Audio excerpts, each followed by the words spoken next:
शुरू कर। أعوذ بالله من الشيطان الرجيم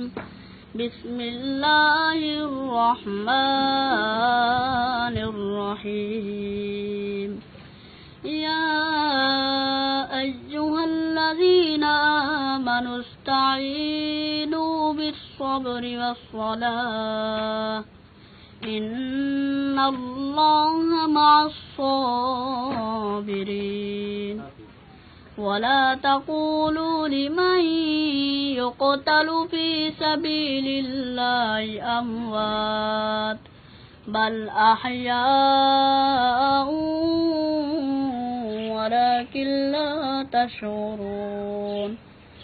ولنبلونكم بشيء من الخوف والجوع ونقص من الأموال والأنفس والثمرات وبشر الصابرين الذين إذا أصابتهم مصيبة قالوا إنا لله وإنا إليه راجعون أولئك عليهم صلوات من ربهم ورحمة